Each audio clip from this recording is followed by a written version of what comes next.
Welcome to the Live to 110 podcast. My name is Wendy Myers, and this is a video podcast that you can find on my YouTube channel, Wendy Live to 110. And today I'm really excited. We have Dr. Renae Norton on the show today, and we're going to be talking about the surprising underlying true causes of bulimia and other disorders as well. She's a clinical psychologist who specializes in eating disorders, and her website is eatingdisorderpro.com. And I found her because I was doing some research one day on bulimia, and unfortunately I am sad to admit that I have myself struggled with bulimia since I was a teenager, and it's something that I think a lot of young women are experiencing and dealing with, and they don't talk about it like myself. I do talk about it with my friends and whatnot, but I tend to not want to talk about it and not want to deal with it. And since it's not a huge part of my life, it's something that would just rear its ugly head in times of stress. I kind of ignored it and brushed it under the rug. But now I have decided to seek help. I thought that I would share with you a lot of the really interesting things that I have found and learned about myself and about bulimia and some of the surprising underlying causes of it. So let's do the disclaimer. Please keep in mind that this program is not intended to diagnose or treat any disease or health condition and is not a substitute for professional medical advice. The Live to 110 podcast is solely informational in nature, so please consult your healthcare practitioner before engaging in any treatment or diet that we suggest on the show. So I have a couple of announcements. I'm going to be a speaker at Dave Asprey's Bulletproof Conference here in Pasadena near Los Angeles, September 26th to 28th. I'll be talking about detoxing in an infrared sauna. So definitely come down and check that out if you're in the Los Angeles area. And I'm also going to be a speaker at Jennifer Fugo's Women's Gluten-Free Summit. You can find that at womensglutenfreesummitonline.com. And I'm going to be talking about how to do a food elimination diet. And I'm so excited to be a part of that. Dr. Mark Hyman is going to be a speaker, and Jordan Reasoner of SCD Lifestyle. So many amazing people. I'm very honored to be considered in their company. So let's do our interview. Confessional time. Dr. Renae Norton became interested in the treatment of eating disorders while still in graduate school. Her primary areas of expertise during her doctoral training were family systems theory and neuropsychology. She began her practice in 1985 after doing her residency in clinical psychology at Good Samaritan Hospital in Cincinnati, Ohio. Over the years, her reputation as the go-to therapist for the toughest eating disorder cases has spread to other states and professionals around the country. Presently, she offers the only alternative inpatient treatment in cases where the individual is suffering from severe cases of anorexia, bulimia, or a combination of the two, often referred to as bulimia-orexia. So, Dr. Norton, thank you so much for coming on the show. You are so welcome. Thank you for having me. I appreciate it. And also, I want to thank you on behalf of all the people who suffer from bulimia, because it's very brave to talk about the disorder. You're right when you say that it was difficult. You're right when you say it's difficult to tell people about.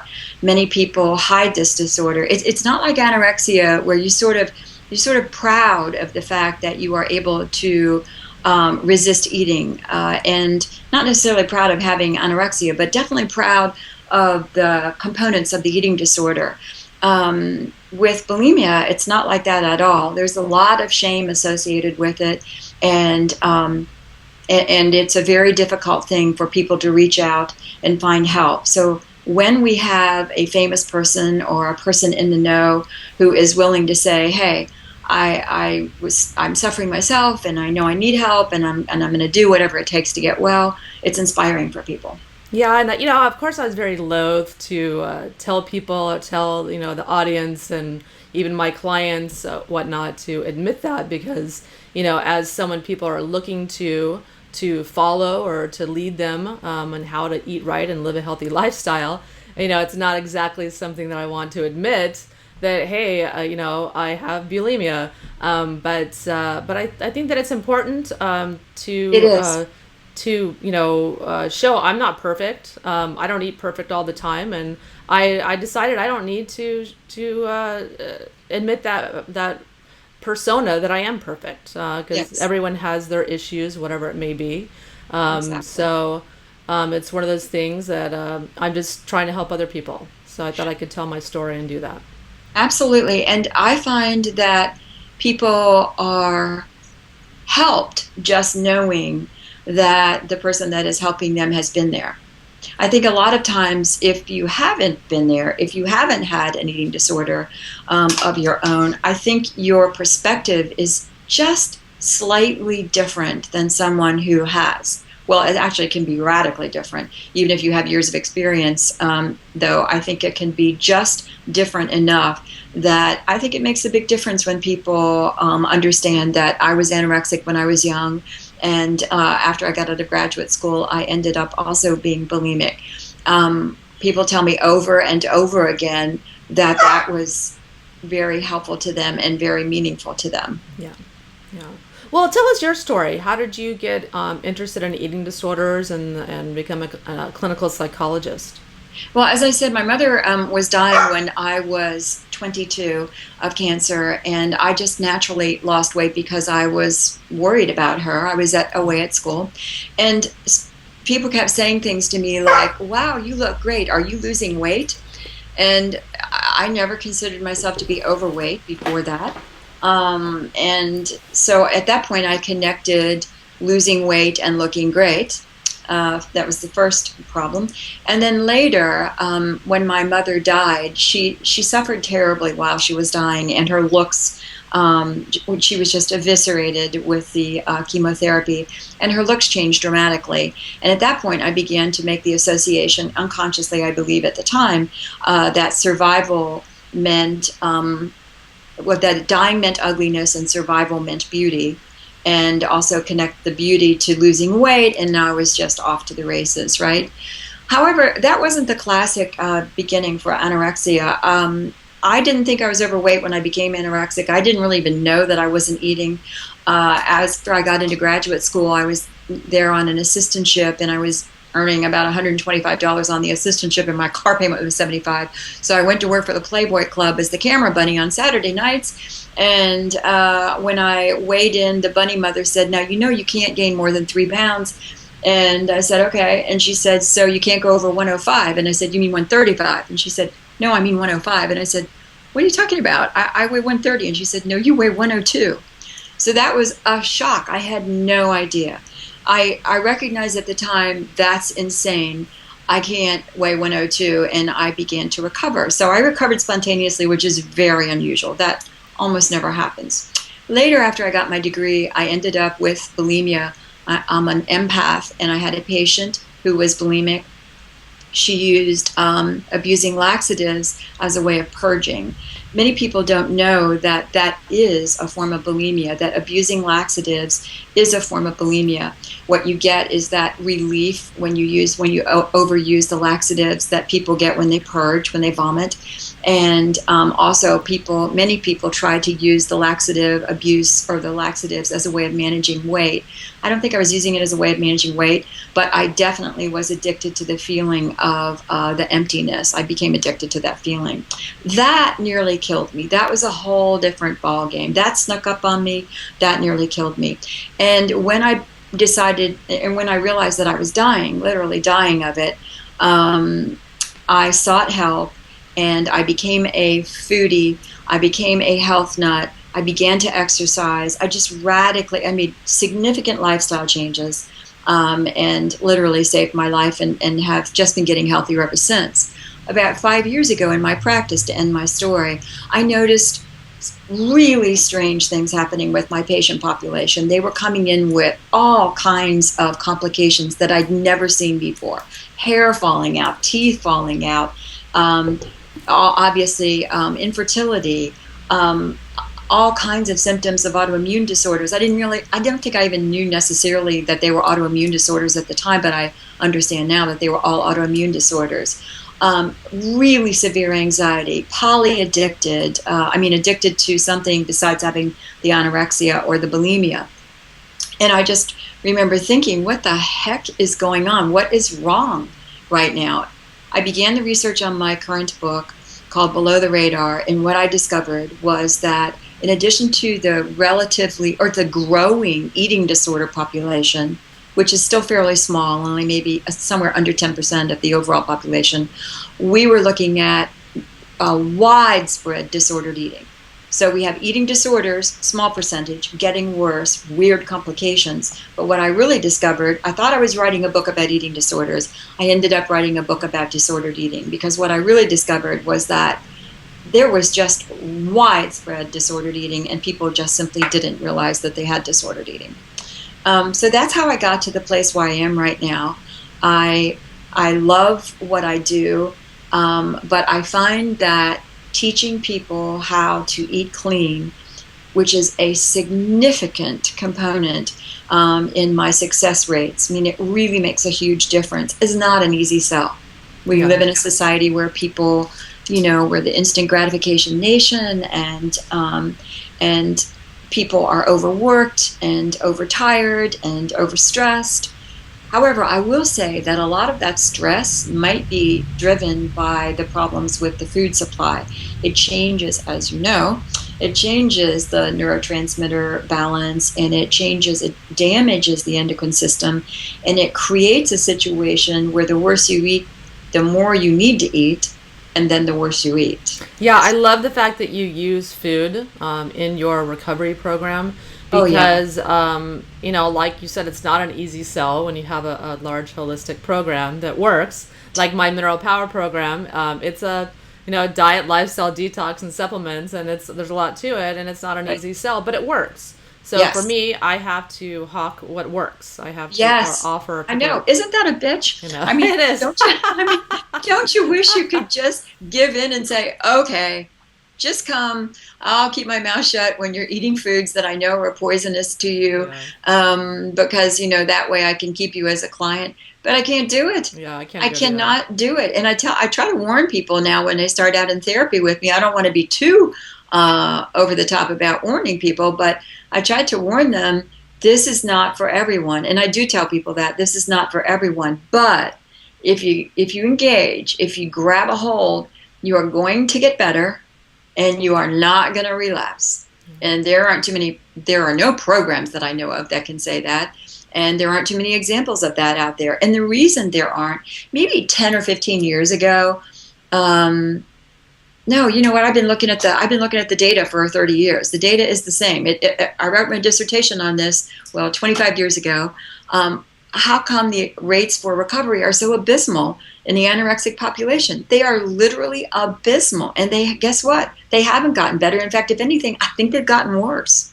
So, yeah. Yeah, I know for myself, when I've, sought treatment prior to meeting you, I've met with a couple different therapists, met probably 3 different therapists about it, and just talked about it as part of my, overall healing. And, they just really couldn't help me. The talk therapy doesn't work just in and of itself. No, it doesn't. It's great to focus on what your life stressors are. You have to. And I do dialectical behavioral therapy to help people regulate their level of emotional arousal, because that definitely raises your cortisol levels, and that definitely does play a role. But you can't just focus on that, because what happens then is that people are not going to get better if they feel better about themselves, if they understand the dynamics that may be causing them stress and they resolve them, and they're still feeling, and they still have a food addiction, they're still feeling bingy, they still bloat every time they eat, they're not going to get better. Yeah. And they're going to think it's their fault. Can you hear my dog barking? No, it's okay. Don't worry about it. Good. It happens. I have mine locked in the closet. I have no idea why the dog is barking. It's okay. Because I'm in the kitchen, I must be cooking, and therefore he should be down here too. I apologize. Why don't we start with something simple? Like, what is bulimia for anyone listening that doesn't fully understand it? Right. Well, many people, yes. So what bulimia is eating more than you think you should. So there is a subjective binge, and then there is an actual binge. And most people are really binging, meaning that they're eating huge amounts of food in relatively short periods of time. However, there are some people that are not necessarily eating huge amounts of food, but feel as if they are binging because they have defined appropriate eating possibly in a very restrictive way. But the real thing that makes it bulimia is the purging. And there are a number of different ways that you can purge. The most common way, of course, is to vomit. Another way of purging is to over-exercise. So working out, running, if you're running for 2 or 3 hours every day, that is a form of purging, a definite form of purging. Abusing laxatives would be another form of purging. Abusing your insulin is a new, diabulimia is a new form of bulimia. Not taking it or taking yes, low yes. doses. Not taking it typically, or taking very low doses, but yes, not taking it fundamentally. And let's see, what did I leave out? Let's see, over-exercising, purging by vomiting, laxatives, restricting your insulin. I think that's it. Okay. And so I see, it seems on its face that the goal of bulimia is to lose weight. But what are the true underlying causes of bulimia? It's not just to lose weight and look thin. I mean, there's lots of underlying causes. Yes, I believe that there are as many. You know what? I have to put him in his room. Can you read? No problem. I'm going to talk to the audience for a little while myself. Okay, talk. Okay. One of the underlying causes of bulimia, definitely for me, is copper toxicity. This is something that definitely has been well established by Dr. Paul Eck and Dr. Rick Malter, who I had on the podcast a few weeks ago about the history and future of hair mineral analysis. On my Mineral Power program, which is a mineral balancing program using hair mineral analysis, this for me was a profound way that I used to detox copper out of my body, and has really resolved my bulimia to a significant amount. Wow. Yeah, it's been pivotal for me. Without any other intervention whatsoever, my bulimia has been, for the most part, 90% nipped in the bud, so to speak, because it is known among the hair mineral analysis community that copper toxicity is a huge underlying cause of mental illness, eating disorders, anorexia, anxiety, depression, schizophrenia, bipolar. Most bipolar is just pseudo-bipolar. It's just copper toxicity. Yeah. And Dr. Rick Malter, who's a clinical psychologist I had on the podcast a while ago, he used it in his practice for 35 years to cure ADHD and all kinds of other mental disorders that are caused by mineral imbalances and metal toxicities like copper. Right. And those are getting worse because of the nature of our food. So the connection that I make, and correct me if I'm wrong, but the connection that I make is that in the past our food had far more nutrients than it has right now. Our food is nutrient deficient now. So copper toxicity, if I understand, copper toxicity may have something to do with other issues. I think zinc deficiency. Yeah, absolutely. Yeah, because zinc opposes copper, and also when we have adrenal fatigue, that is indirectly caused by poor nutrient status. That also causes the buildup of copper. Absolutely, and I would say I'm guessing that probably 70% of the patients I see have adrenal fatigue. Yeah. So or possibly more than that. Their endocrine systems are a mess, and their hormones are. It varies from patient to patient. I started to say before, my dog was driving me crazy, and I'm so sorry. I can't bear to hear him. It breaks my heart to hear him cry. That's okay. But I see when you say what causes an eating disorder and bulimia in particular, I really think it's as varied as the people that you see. I think I believe right now that many people are experiencing eating disorders, and this is the thesis of my book, are experiencing eating disorders because of some sort of deficiency or because of something toxic in the environment. My book is all about food pollution, and it's Below the Radar. The name of the book is going to be Below the Radar: How Food Pollution is Driving Eating Disorders, Obesity, Premature Aging, and Killer Diseases in the U.S. So I'm 100% on board with your approach, that there's something wrong with the way we are eating, and it's driving disordered eating. I think it's driving widespread disordered eating in the population, but I also think it's making specific eating disorders significantly worse. And we also are seeing an increase in the incidence. So we're seeing younger children, older women, more men, and we're also seeing much worse complications in the ED community. So it doesn't surprise me at all that you are finding the zinc deficiency and the copper toxicity. That makes total sense to me. Yeah, I think people are literally starving.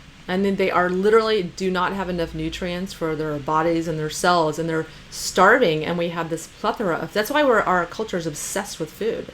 Yes. And people become obsessed with eating, and they think it's about willpower. And it's no, their body is going to make them eat, drive them to eat until they meet their nutrient requirements. And when they're eating, most people are eating, nothing. There's nothing in the food that is has any kind of nutrients at all. My computer is going crazy. Free.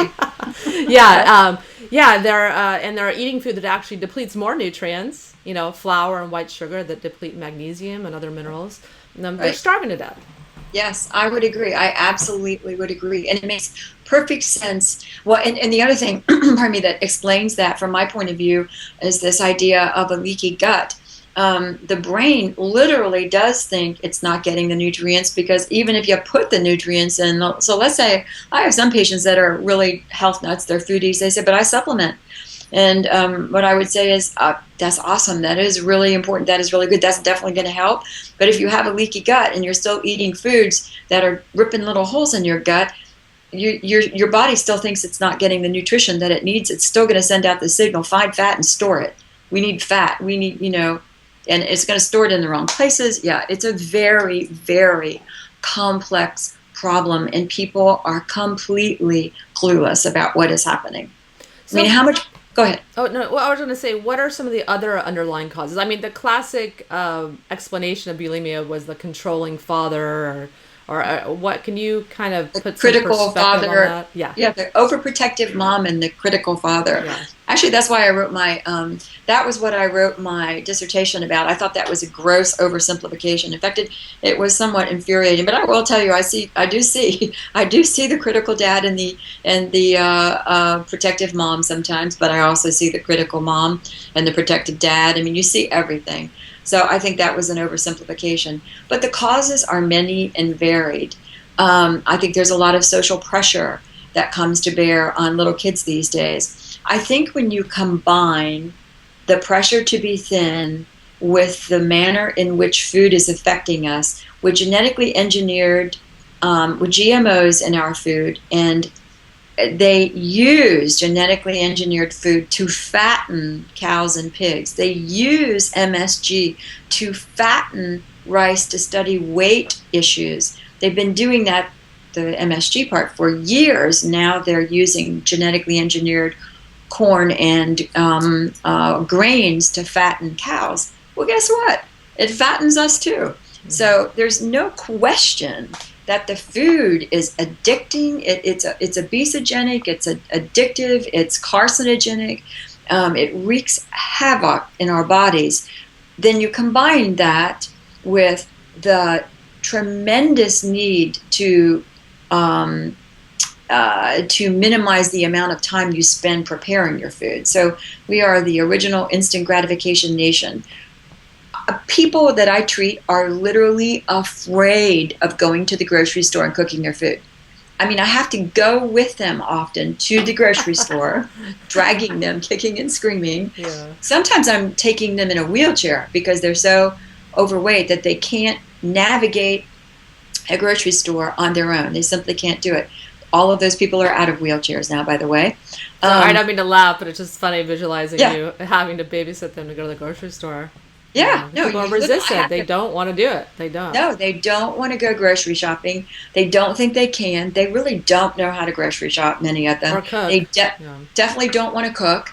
I mean, grocery shopping is a nightmare, especially when I tell them you have to eat clean. They get to the grocery store and they go, what?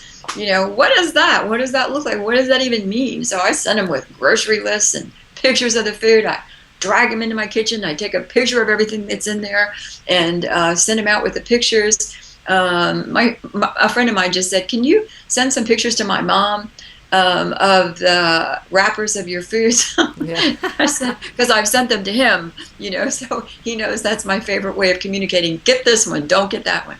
But yeah, so often what has to happen, so that whole idea, people are literally, they have bought into so strongly to the idea that they should, we're the only country in the world, we used to be the only country in the world with fast food. We originated fast food. Most people, in most places in the world still, people gather their food and cook it. Or at least they go to the marketplace and bring it home and cook it. We really think there's something wrong with us if we have to do that.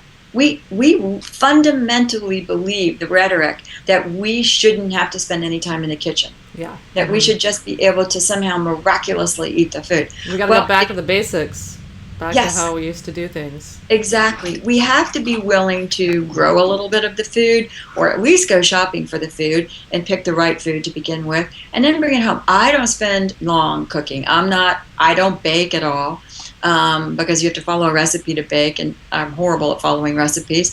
But I cook absolutely scrumptious, delicious meals, and I cook them in minutes. Okay, I do spend some time grocery shopping. I probably spend 3 or 4 hours a week grocery shopping. And I try to get it down as efficiently as possible. But that's one thing. That's one piece of it. We want everything. We want instant gratification. A lot of people will argue that it's too expensive to eat clean. I can prove that it isn't. The research is there to prove that it isn't. Now, you can way overspend when you are eating clean. You can do that, but you don't have to. You can eat clean for the same amount of money that you would spend if you were eating out all the time. Where you really save are on the doctor bills. Yeah. I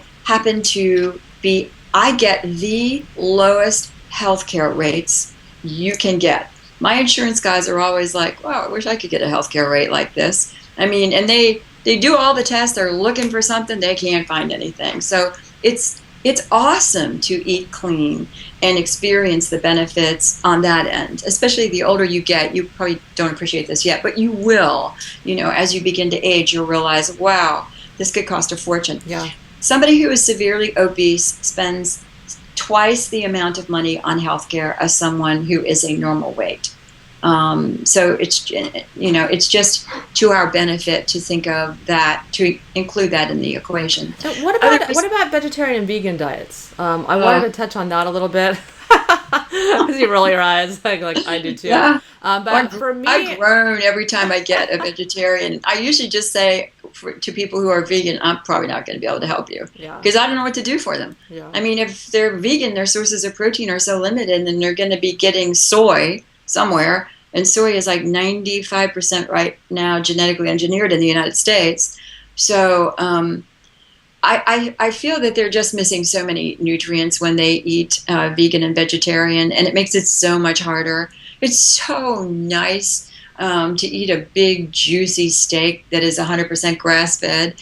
I mean, it tastes so good. It flattens, it smooths out your blood sugar levels. I mean, it just makes your blood sugar. You can just test your blood before you have the steak, test your blood after you have the steak. Your blood sugar level is going to go down. I mean, it's awesome. And that's what we want. We want our blood sugar levels to stabilize, because when your blood sugar levels are going up and down all the time, you're storing fat. I mean, your body is looking to store fat. It's really unhealthy. And you need that protein for the building blocks for your neurotransmitters like serotonin and whatnot to stabilize your mood. Hello. As well. You so do. And people just don't understand that. They don't make that connection at all. But it's interesting when you see someone who is vegan or vegetarian. Now I don't have statistics to back this up. I'm saying this, and I should really think about this. I am thinking about it as I'm saying it. But it seems to be, in my clinical experience, it seems to be that they're stressed so much more. And I think I've assumed in the past that maybe the reason they're stressed is because it's hard to be vegan or vegetarian. They say it's not, but I can't help thinking it is. So one thing to be aware of if you are a therapist is when you get someone who is anorexic, who is vegan or vegetarian, that's not a coincidence. That may be a moral issue for her now, but it usually starts as a really strategic way of getting people off your back because you don't want to eat. That's just a whole food category that you don't have to justify not eating. So you have to kind of be mindful of that. I always ask the anorexic individual, is this a moral issue for you? And even if it is, did it start as a way of avoiding fat primarily? And if they say, really, it did start as a way of avoiding fat, but now it is a moral issue for me, well, you have to respect that. But it always gives me a groan. Yeah, I find for my clients as well, it does interfere in treatment because people are not able to heal their adrenals and thyroid as well without the nutrients and the minerals in animal protein. And I know for myself, I went vegetarian for about 18 months and then graduated to veganism for about 6 months. And I was really shocked at, I had the worst bout of bulimia that I've ever had in my life, where I was doing it every single day, which I had never done and have never done since. And it was just, it's your body telling you needed protein, right? Yeah, and I think what it was is a deficiency of serotonin, because I'm not eating the animal proteins that form the building blocks, the tryptophan, which are the building blocks of serotonin. And then when your body, because your body needs serotonin for many, many things, not just mental health. So your body actually requires that. So if you don't have enough, your body will start to crave sugar. Like a lot of vegans have voracious sugar cravings. Not everyone's different. But for me, I did voracious sugar cravings. And what that does, you get this rush of insulin, and it clears out all the amino acids and the sugar except for tryptophan, so that it doesn't have any competition to cross the blood-brain barrier, and you can make serotonin. But when I was doing that sugar binge to get that serotonin fix, I would then compulsively binge or compulsively purge. And I was really concerned about my health, and so I went to go seek treatment. And that's when I just happened to be reading Natasha Campbell McBride's book, Gut and Psychology Syndrome, which is all eat meat. And I was reading in one little section, it said, the nutrient deficiencies that are suffered by just vegetarians, forget vegan. And I was reading my medical chart. I had $4,000 worth of testing done. Like, doc, figure out what's wrong with me. But it was my diet, and it had caused thyroid issues and adrenal fatigue and all. I was just completely out of whack. But there was major nutrient deficiencies that contributed and exacerbated my bulimia. Wow. Then, so when did you change your diet, I assume? Like that. I went out and bought a pound of peppered bacon. It tasted so good because my body needed it. My body desperately needed it. No doubt. And I became very, very copper toxic. That's the problem. Vegetarian and vegans become progressively more and more copper toxic. That's why studies actually show that vegetarians suffer more mental illness than meat eaters. So there is data for that. Yeah, there is. Chris Kresser had mentioned a study. Oh, yes. About that. Yeah. That's right. He does, doesn't he? Yeah, and it's like the chicken before the egg theory. But I'm very confident that it's due to the copper toxicity from eating so many copper-rich foods and zinc-deficient foods. Right. So what do people do when they have a copper toxicity? I'm going to refer some patients to you. Yeah, thanks. Well, they basically, number one, supplement zinc and eat red meat a couple times a week. That red meat is the medicine. But it's more complicated than that. There's other imbalances in the body that need to be rectified. And really the best way to do that is a complete mineral power program where someone does a hair mineral analysis, and then we see what nutrient deficiencies they have, what kind of stress patterns they have in their, that are showing in their hair. And then I design a custom supplement program to correct those imbalances. And then over time, they detox copper. It takes a year, 2 years. Right. But it happens, and people feel amazing afterwards, like I do. Right. Yes. Yeah, putting someone or going through the detox part of it is challenging for most people. Been through it myself. It was so much harder. I kept thinking, I was always, of course, I encouraged my patients to go through it, but I waited and waited myself. Who knows why I was waiting? I have no idea what I was waiting for. But when I finally did detox, it was like, whoa, this is really hard. Yeah, it can be unpleasant. Yeah, it was awful. But oh my goodness, the change. I mean, it's amazing Yeah. how good you feel afterwards. All the things that changed. It was, I mean, so many strange things, like growing hair and sweating and body temperature and I mean, just all the things that I thought, oh, this must be happening because I'm old. Yeah. None of it was because of aging. And I think that's really typical of our society right now. We are aging prematurely and we accept it like it's normal. Yeah. I have people who aren't 40 yet, premenopausal. I mean, my grandmother had her last baby when she was 60. You know? Yeah, and it's true. I tell people, when I was 40, I thought that I was over the hill because I felt so terrible. But fatigue, people accept fatigue. It is not normal. Hunter-gatherer societies, the women and the men, they're thin, they're healthy, they're fit, they're bright-eyed, bushy-tailed, great memory, all that. It's not normal. Yeah. So let's get back to bulimia. Sure. So what role do toxic relationships play in bulimia and triggering it? Well, again, there are so many things that can stress people out, and a toxic relationship is probably as common as anything else. I think often when people are stressed in a relationship, they turn to food, and that usually creates more problems in the relationship because let's take for example that you're in a bad marriage, and you're beginning to recognize that you're in a marriage that isn't good, and that you at some point probably need to make plans to get out of it. The last thing you want to have happen, right, is that you are overweight.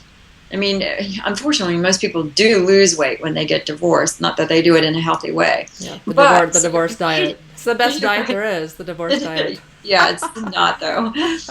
But what happens is you begin to, either if you are still in the relationship and you don't know that you're getting a divorce, your level of anxiety, and I think that these are anxiety disorders, by the way, your level of anxiety increases in ways that drives eating. So eating is just the way we soothe ourselves. If we're not problem solving well, if our level of arousal is going up, we have to find something that if we don't problem solve, then the only other option we have is to numb. Ideally, we would learn how to problem solve. And that's where I find that dialectical behavioral therapy is so helpful. It just works so well. It can be life-changing. To get people in touch with their feelings? It does. Yes. Yeah, but it isn't so much getting people in touch with their feelings, because my patients know what they feel. It is managing the level of arousal that the feeling drives. So how this works is we are hardwired for fight or flight.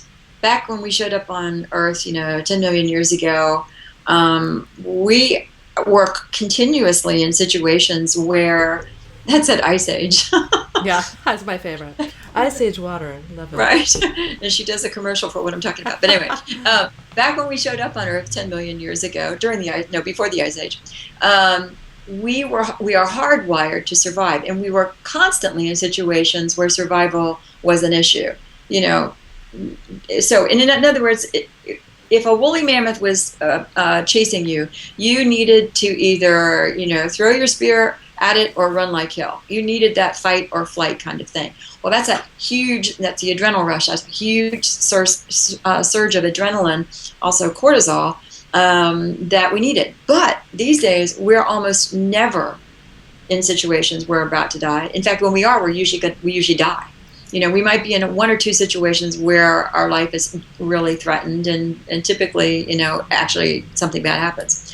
So we don't really need all of that adrenaline, but we still have it. And unfortunately, we don't regulate it very well at all. So when we get stressed, it's as if something was getting ready to chomp down on us. It's as if we were going to die. And the body reacts accordingly. And one of the things that the body does when cortisol is released is it says, okay, shut everything down that we don't need. So as far as metabolism is concerned, shut it down. Stop metabolizing. Slow it down. Well, if you live with stress constantly, if your cortisol levels are constantly being triggered, then it impacts, it's exhausting. You have adrenal fatigue and you gain weight. Back to the toxic relationship. If you are in a toxic relationship and your cortisol levels, you're always on edge, you are always in that state, physiologically, it's going to drive you to do something to compensate.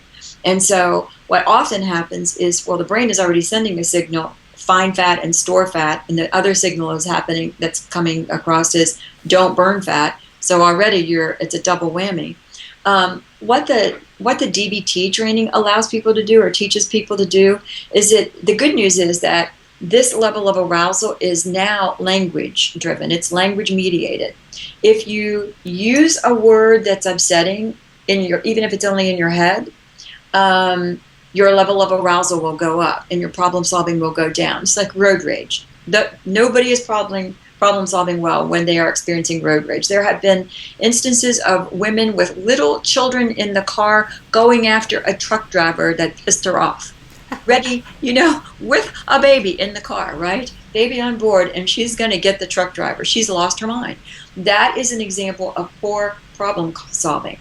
Well, that's because her cortisol levels have spun out of control, and she can't help herself. So the DBT training allows you to mediate that by just using different words. It sounds like it wouldn't work. It sounds ridiculous. It sounds way too simple, but it works. It's life-changing. Yeah. So if you can take the word that you were using that was driving these really strong negative emotions and turn it into a neutral word, your level of arousal goes right back down.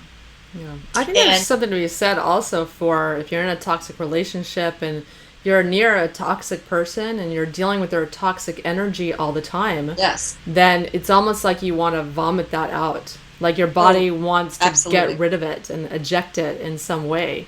Yes, absolutely. Absolutely. And so, yes, so the binging you do to numb that pain, that anxiety that you have when you're in a toxic relationship. And you're absolutely right. The purging you do to purge the feelings that you have or the reaction that you have to the relationship. Absolutely. It's a great metaphor. Yeah. And what about parasites? I think parasites. Everybody has them. Yeah, I think they're one of the underlying causes of bulimia that is not really looked at or talked about. But exactly. I think when people have a lot of parasites or an infestation, which happens to unhealthy bodies, parasites are opportunistic, and they prey on weak hosts and will proliferate in a weak host. And I think that's also another way where you will instinctively try to purge to get the parasites out. Yes, absolutely. I would say that about 60 to 70% of my patients have parasites when both bulimic and anorexic actually, and obese. So I'd say 60 to 70% of all my patients across the board have parasites. And the reason I say that is because I try to get all of my patients to do a functional diagnostic nutritional assessment, and it's so common. In fact, it's kind of rare when somebody doesn't have some form of major dysbiosis of the colon. And a parasite is the most common. I can't tell you how many times I've diagnosed H. pylori. And I don't know, most people may not know what H. pylori is, but it's been associated with, and now we know that it's associated with ulcers. But what we also know is that if it isn't diagnosed, eventually it leads to stomach cancer. And most people would never have it diagnosed. Nobody tests for it, really. It may show up, but it doesn't necessarily show up when you do a fecal sample. You have to do several days, and you have to look at the sample in several different ways, and that's what the functional diagnostic thing does. But most people would never have the H. pylori diagnosed. And for years, they have that H. pylori, which causes gastrointestinal distress and bloating. That makes people want to purge. Yeah, I was diagnosed with that as well, and my father died of esophageal cancer, and I believe that was caused by H. pylori. People, they get it from a close family member, typically. That's right. And it's highly contagious. People don't realize that. Yeah. It's highly contagious. And and when you have a leaky gut, which so many people do, I just blanked on where I was going with that. But when you have a leaky gut, what happens is with the leaky gut and the H. pylori, a combination of the two, is that you're constantly physically uncomfortable in your gut. And so a lot of my patients say, I can't tell you how many times I purged because I just wanted to get away from the discomfort. I felt really uncomfortable as soon as I ate. Let's say they ate a taco. So they ate something with white grain, with white flour in it. I felt horribly uncomfortable as soon as I ate that food. That's because it's partly the H. pylori that's one of the symptoms, and it's also a combination of the H. pylori, which also contributes to leaky gut. And the leaky gut, your body is leaking, the immune system attacks it, all of this stuff is going on then right then in the gut. It's really uncomfortable, and of course it seems logical to purge. Yeah. Oh, yeah. Yeah, and H. pylori can cause low stomach acid also, which There you contributes go. to this whole host chain of events that you talk about. That's what I love about you, that you use FDN, functional diagnostic nutrition, in getting a whole picture of the client, so that you can see what's going on physically as well as mentally. Because I think a lot of therapists and clinical psychologists are just kind of like shooting in the dark. When they don't know what's going that on. they are. Yeah, that's it. What's even worse is, and thank you, you're absolutely right. They have no idea the role that food plays. In fact, my approach is viewed somewhat as quackery, because the National Eating Disorders Association takes a very strong stand. And the stand that they take is that everyone should learn to eat in moderation, that encouraging looking at this problem from a food addiction model, or looking at the idea of abstinence from any food, is going to drive more disordered eating. In other words, where they're coming from is, and they're thinking primarily, I think, about the anorexic, but where they're coming from is, if you give the anorexic individual an excuse to restrict, which telling people there are foods you just shouldn't eat, you should learn to avoid, if you tell people that, that gives some people the excuse they need to restrict. And I understand the logic, but it's absurd. If they're going to eat foods that are toxic to their endocrine systems, that are going to cause bloating and weird weight gain and metabolic syndrome and all kinds of other problems, surely we have a responsibility to let our patients know that their healing process is going to be compromised, that they may never heal, they may never recover. The recovery rates for anorexia are 30%, and they are a little bit better than that for bulimia. And bulimorexia, the combination of the two, forget it. Nobody gets bulimorexia done. Nobody gets those people well. This approach works. This approach does it. Because when you heal, what happens when you encourage people and teach people how to eat clean is they can trust food again. Yeah. They get the supplement, they detox, they heal their gut, they get the supplements they need so their brains are working again.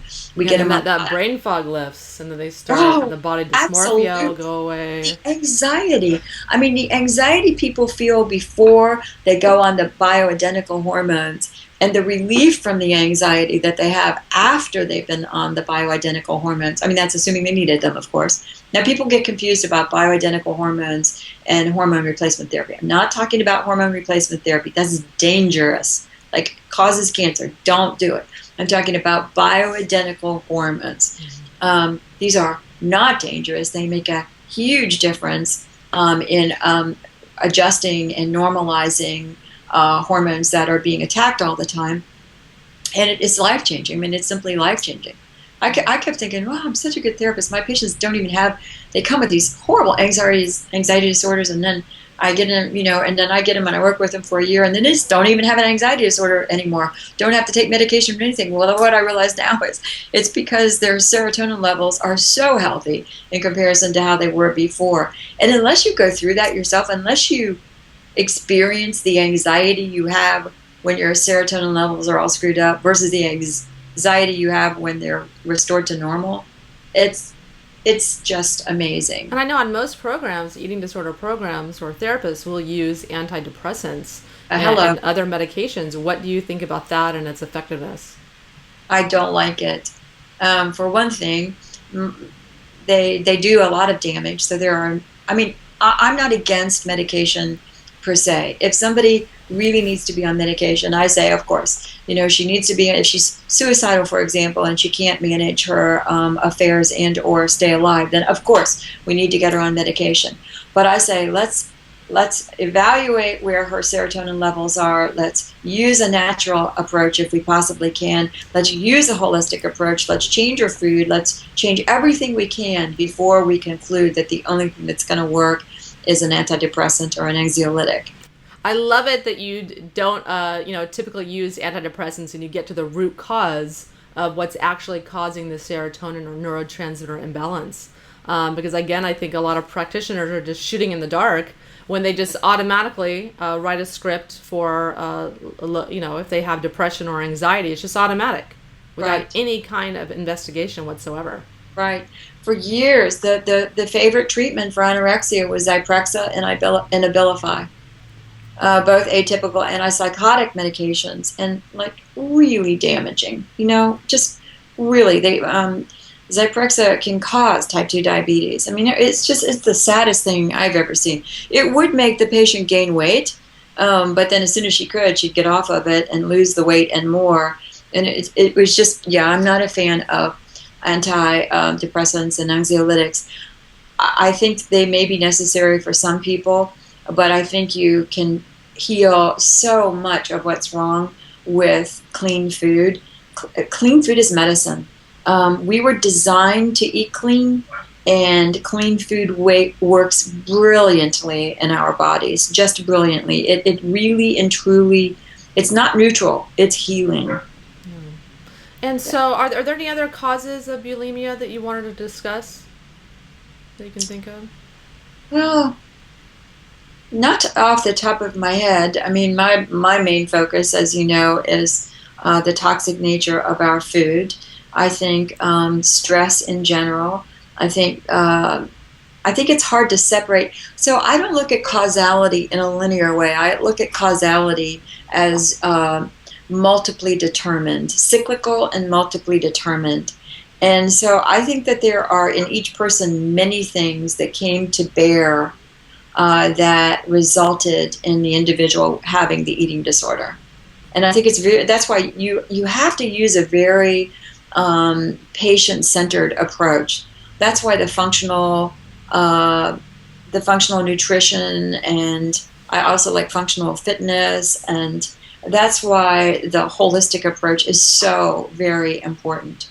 But again, it's a hard sell. And I'm so happy to find people like you and other people like me out there who are willing to take a position that obviously isn't very popular sometimes. And sometimes it's hard for people to understand, because there is an element of our society right now that wants this information, that really gets it, that really wants it. It's just that the vast majority of people, this really is the below the radar for the vast majority of people. Yeah.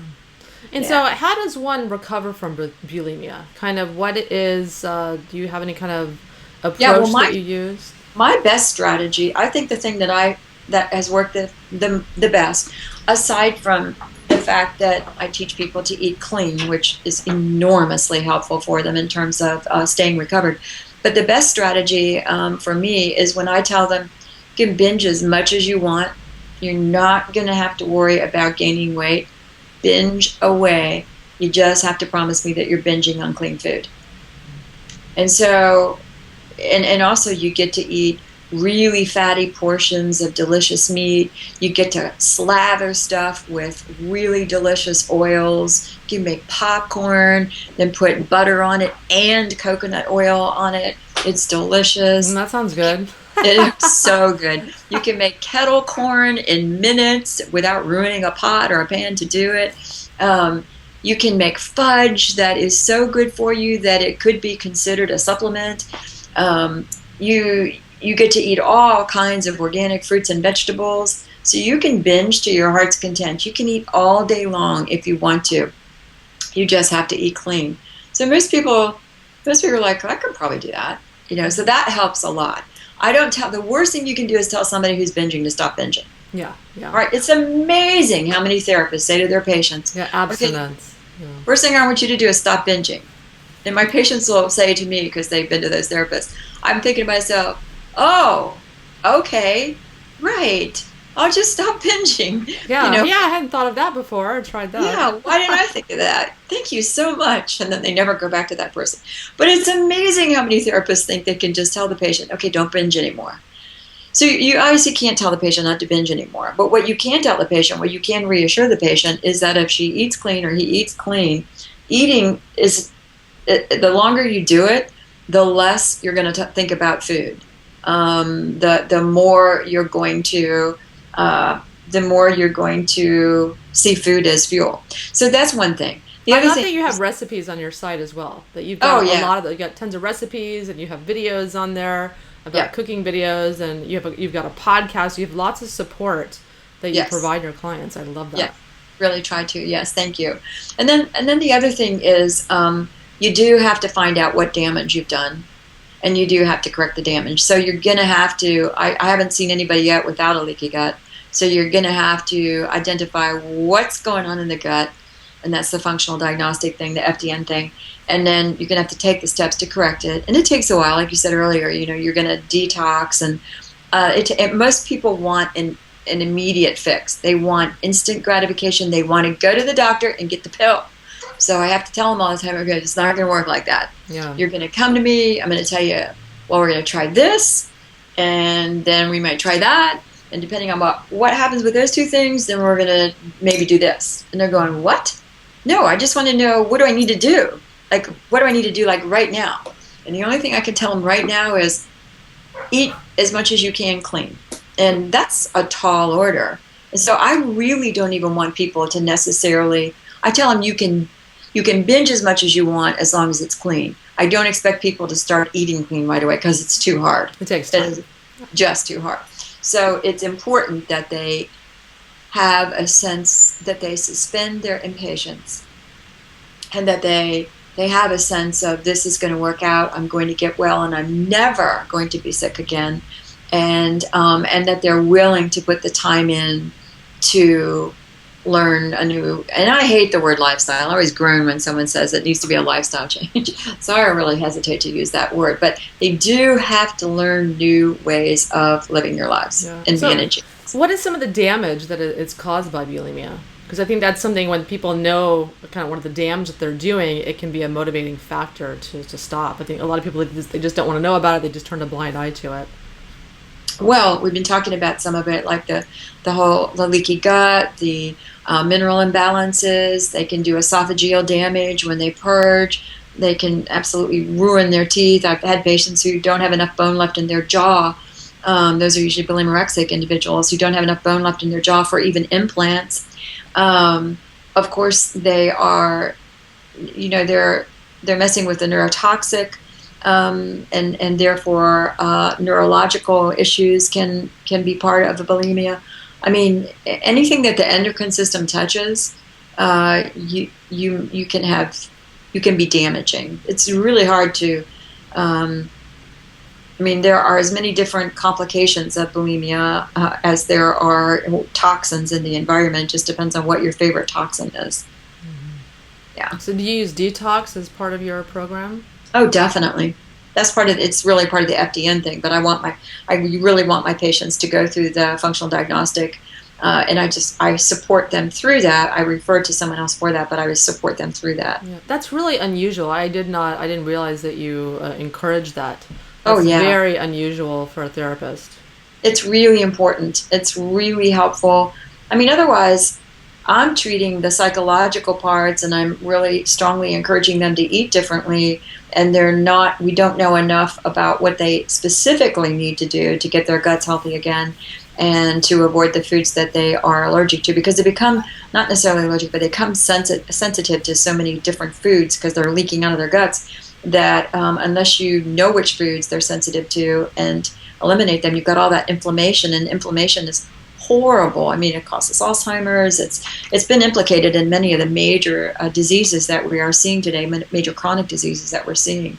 So I really believe in a holistic approach. Yeah. Well, Dr. Renae, thank you so much for coming on the show. I so appreciate it.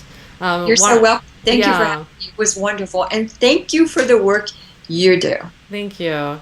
Thank you. Yeah, my only hope is that just one person is helped by listening to this podcast. It was worth it. So, and I applaud the work that you're doing as well, just really on the cutting edge frontier of how to, truly tackle the underlying causes of eating disorders to abolish them. So why don't you tell the listeners about where they can find you and consult with you and what you have going on? Yes, you can find me at eatingdisorderpro.com. You can email me, Dr. Norton, DrNorton, at eatingdisorderpro.com. And I do have a Blog Talk Radio show that airs every Wednesday night. So please, it's also it's called the Eating Disorder Pro. So please join us there as well. I have really good handouts on my website, lots of recipes, lots of videos on how to do things. There'll be more in the future. So yeah, please do. And Twitter and Facebook. It's Dr. Renae on Twitter, and it's Dr. Renae on Twitter and Facebook. And you have your book coming out at some point? Yes, the book will be out in the spring of 2015. I'm so pumped. Oh, that's great. That's fantastic. Yeah, so I'll come back on your show right before it comes back out. Yeah, I would love that. I would love that. Great. Well, Dr. Ray, again, thank you so much for being on the show. You're so welcome. Thanks for having me, Wendy. Yes, and listeners, if you want to learn all about detoxification and the modern paleo diet and my program Mineral Power, go check out live to110.com